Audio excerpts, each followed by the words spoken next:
that Craig DeRoche, CEO of and president of the Family Policy Alliance. Reminder as you watch our show today, thank you for being here. But we want you to share, we want you to like, we want you to comment. We can actually see those comments and we'll try to respond to them as we can. You may recall that earlier this month, Texas Heartbeat Act went into effect after the U.S. Supreme Court declined to intervene. I came on here to talk with Jonathan Saenz of Texas Values about the amazing victory that they had.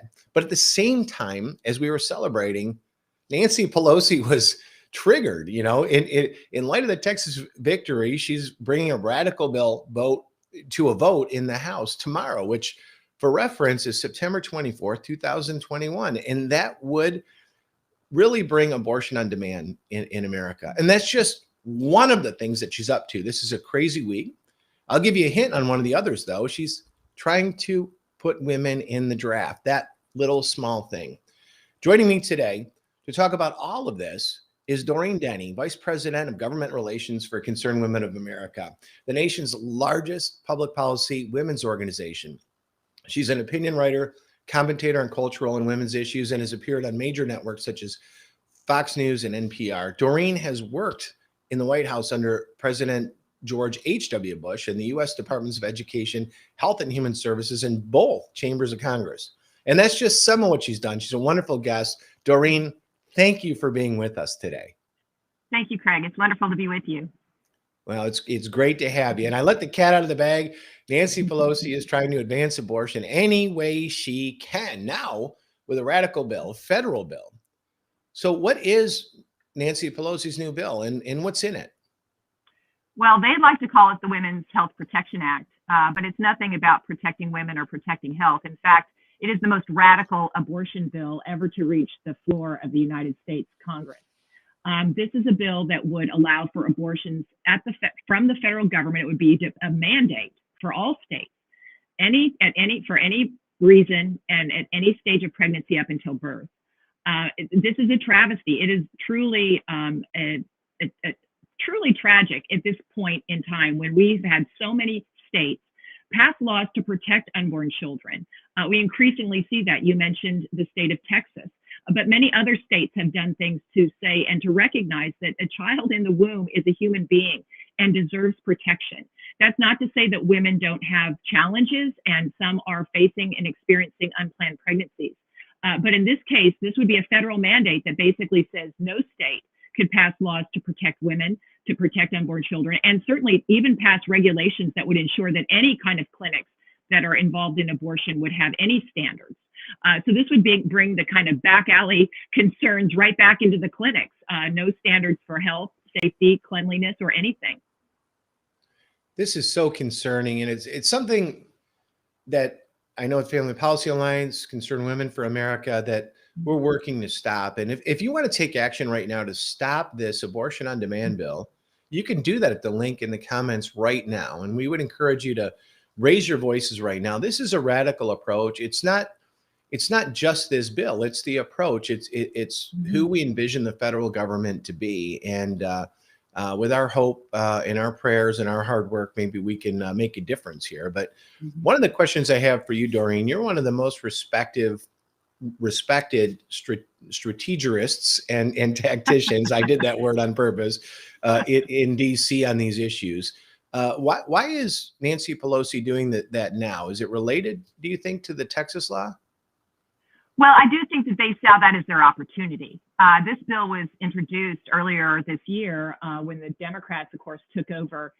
Both have the House and the Senate in so many, by a very slim margin. And then the White House, they thought now's our time to what they call codify the Roe v. Wade decision and basically create or mandate a federal constitutional right, so to speak, or statutory right for abortion for any reason up until birth. And so they're using this Texas law and sort of the tension around it as their opportunity right now. But again, this was long in the planning and what they promised their activists in the last election. So it does relate to the Texas law, and specifically, why should our listeners know that the Texas law? I mean, Jonathan Saenz came on, and Texas is a unique state, and that's one of the reasons why a lot of us love Texas is they're like their own country. We can't just take that law and pass it in the other states. They have a unique constitution, but their approach was really the first successful approach in decades. Is that why this is a threat to the supporters of abortion? You know, even though we can't pass that law in, say, Michigan tomorrow, that we found a method where a law like that can pass in Michigan if we reword it for Michigan's constitution? Yeah, you bring up a really important point, Craig, that in other states where they've passed heartbeat bills, again, to make sure that whenever a child's heartbeat's detected, we know that it's a living human being that's separate from its mother and deserves protection, just a matter of humanity and constitutional protection. But what they did differently, all of those other states had an immediate, what they call an injunction put on them. So it blocked them from actually going to effect. What Texas did here in a very strategic and thoughtful and clever way was to provide a different kind of way in which it would be enforced, which then took it out of the normal kind of injunction court review. And so that did become and has become a much more of a threat, certainly to abortion activists and the concerns that they have in advancing their agenda. Well, it's important, and I'm glad that you helped clarify that, because some of our heads are swimming when we try to read the media. It's hard to get to the truth, but Concerned Women for America is one of the leading voices in America on this, and really every women's issue. We have Doreen Denny with us. She's the vice president for governmental affairs and just a tremendous leader. You know, we've talked about abortion, and it hurts babies. It also hurts the women, but that isn't the only way that Nancy Pelosi and they're waging war on women right now. And you're the leader of, of governmental affairs for Concerned Women for America. Just a minute, we're going to talk about the draft. I teased that out, but first I'd like to ask you, are there other concerning issues? And in particular, I mean, you can name whatever you want, but I've been hearing some words about the current or the newest version of the Violence Against Women Act. This is an act that was written to try to protect women from violence of what's going on behind the scenes on that bill. Mm-hmm, mm-hmm. Yes, in fact, Craig, as you mentioned, the war on women in Washington is very alive and well. And just to back up a bit, you were very involved in the Equality Act debate, which we, have had some success in stopping in the Senate. But that really raised the concerns around what happens when we erase the reality of biology and just allow any man to claim identity as women. And so now under this current version, or the newest version, the latest, and actually it's been ongoing, a problem in the Violence Against Women Act, we see even greater attempts to take that gender ideology and force it into our systems and our institutions that really should protect women, including incarcerated women. And so one of the things in the bill that passed in the House in March, and incidentally, I'll just say that this was a bill, that they just thrust onto the floor. There was no debate, no consideration in committee. They just, landed it in Pelosi style right on the floor of the House and forced a vote. One thing that would require is that the Bureau of Prisons, our federal prison system, would give deference to the claim of any inmate about whether they would be identifying as a male or female, and then be put in that correctional facility accordingly. We already see what happens, the results of this, when it's happening in our correctional institutions in different states. In the state of Washington, we had that happen. And in the first night, when 7 inmates who claimed identity as women were transferred for the female prison, a female inmate was raped on the first night. These aren't games anymore, right? And so why would we have the Violence Against Women Act be truly an act of violence against women? So that's what we're concerned about, and we're trying to make that clear. And that's going to be a big debate. October coming up is the National Violence Awareness Month, or Violence Against Women Awareness Month. And so they're really trying to push in the Senate, now that the House has passed a bill, they're trying to advance a bill in the United States Senate.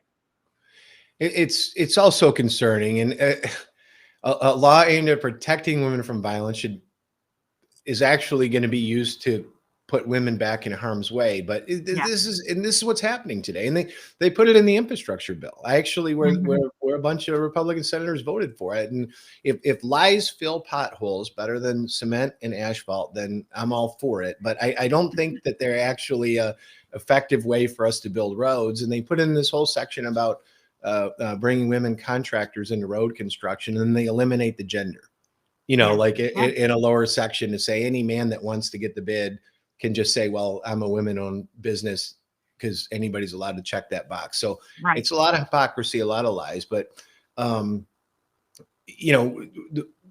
been talking here. We're gonna talk about the draft now. I've got 3 daughters, 2 of which are in this draft age.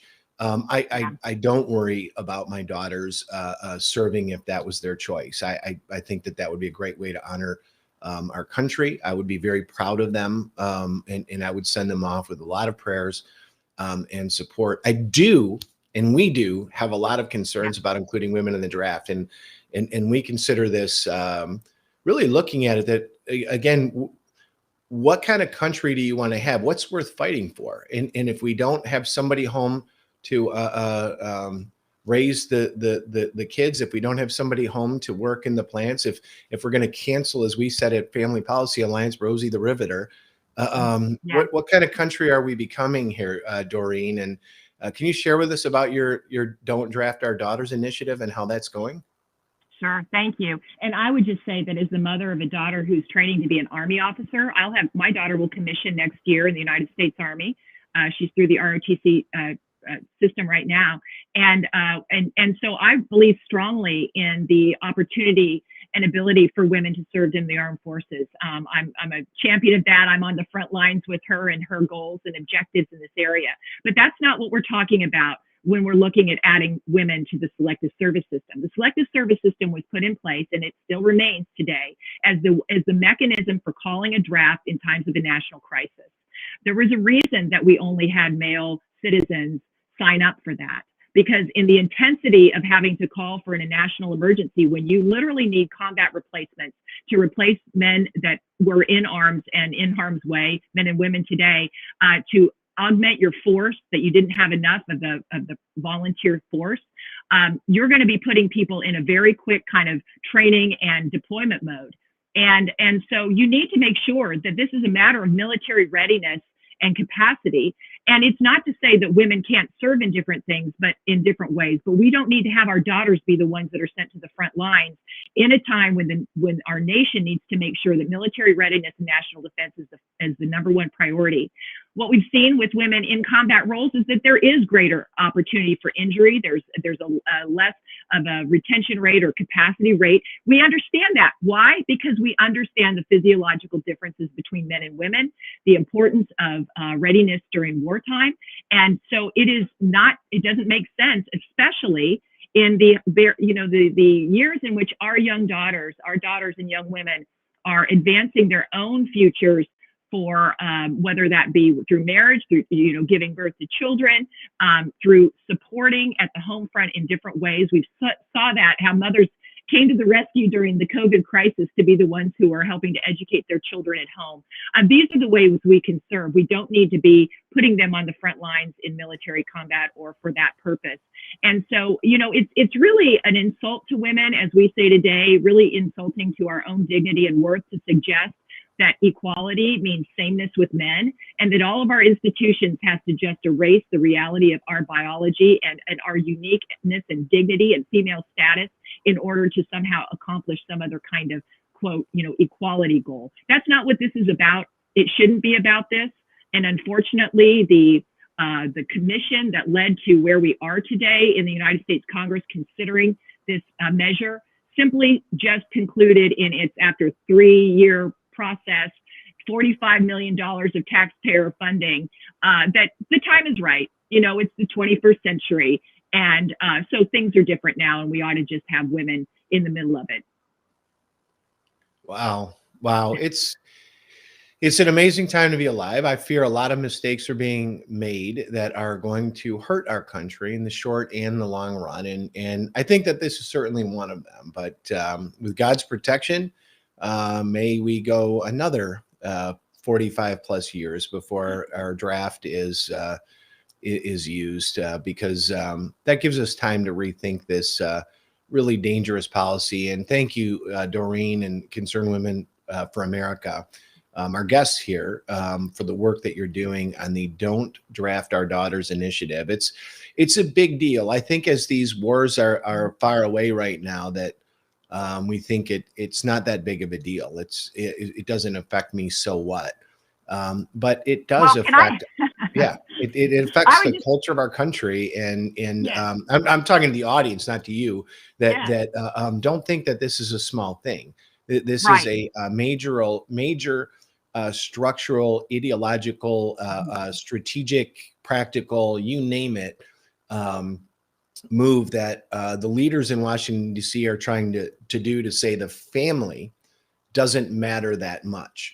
You know, that moms and dads and the roles that they play can be canceled. And we want our listeners to know this is a very big deal.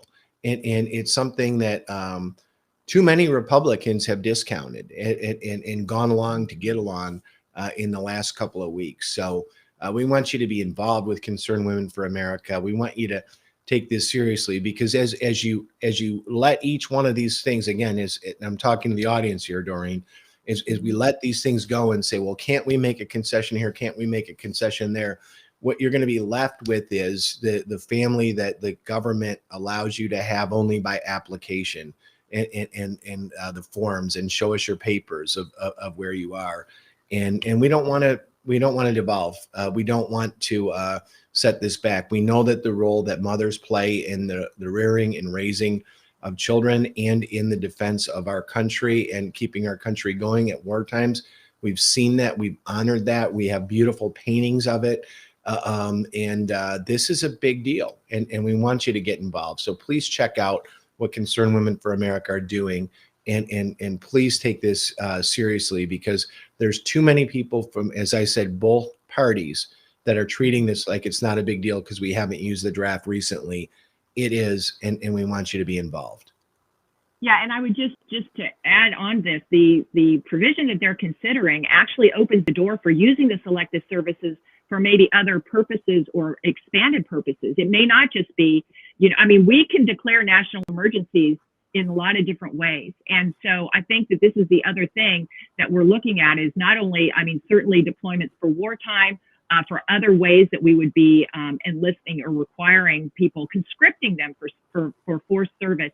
We need to be ready on all fronts to say, and really to boost our volunteer force, right? That really is where the attention ought to be, not trying to, use the selective service in this way. And the other part of this provision really is tying the hands of the military for any sex-based distinction or differentiation for selection, training, or service through the selective service. And that's even more dangerous. And I think that that's where Republicans are getting caught up here, is that sometimes they'll say, well, women can serve and they wouldn't be thrown into wartime. But no, we're also telling the military in this proposal that they can't take sex into account for any reason.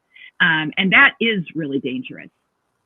It's really dangerous. And just to remind people that discrimination exists. Discrimination, this is me talking, not Concerned Women for America, but I have a hearing loss, a significant hearing loss. There's jobs that I can't do because of that. If I had a significant sight loss, we wouldn't want to say I have an entitlement like I do to Social Security to fly $30 million aircrafts. We do make choices based on what's in the best interest of defending our country. And what's happening right now is people are trying to eliminate that, tie one, if not both hands behind our back, spend $1 trillion in the process in hope that we're safe. And it's a dangerous game they're playing.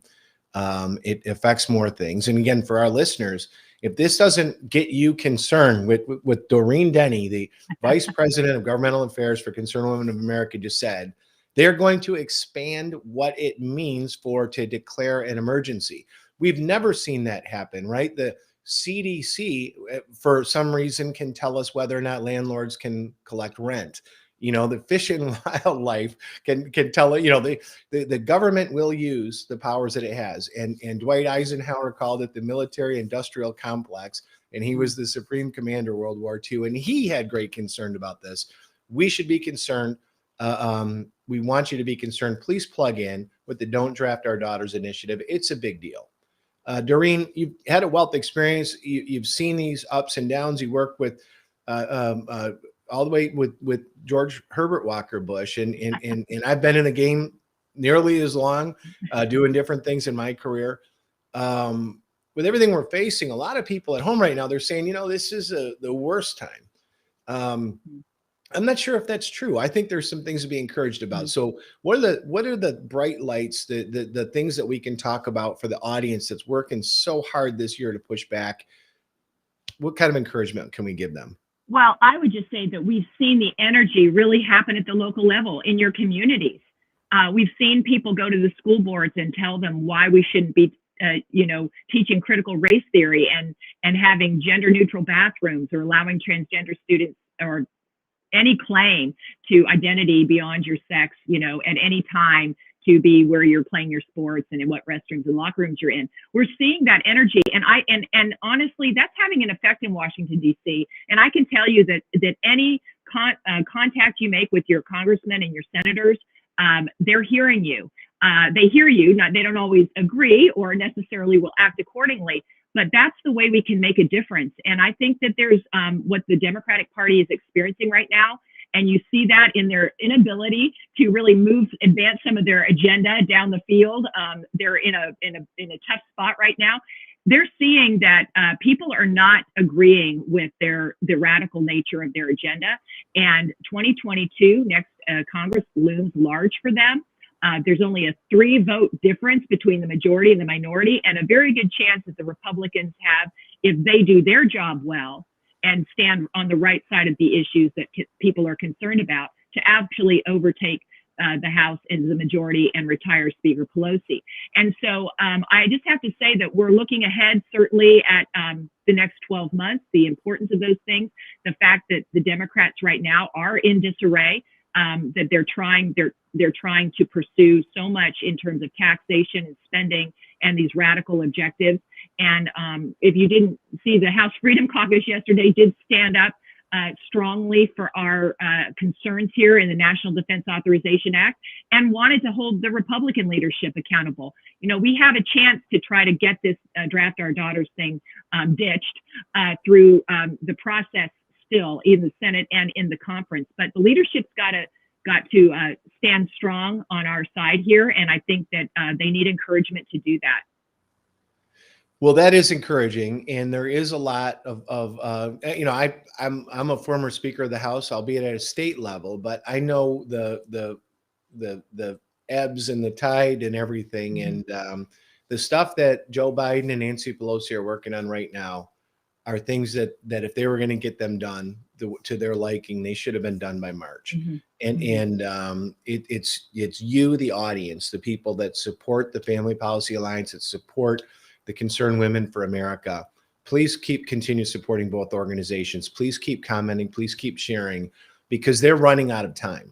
After this fall, it doesn't seem like it, from the media. They'll tell you the Democratic Party is unified. They all believe in these crazy, silly policies that hurt women and destroy the military and spend their great grandchildren's money. But the truth of the matter is, there's at least a third of that caucus is scared to death for their career and their jobs. And because they have brains, and we want them to use their brains. We want them to use their finger and push the right button. Let's keep digging. Let's keep working hard. Let's survive this. And let's be thankful that they've actually been honest and transparent about their true goals. It's an assault and a war on families. It's an assault on the gender of female.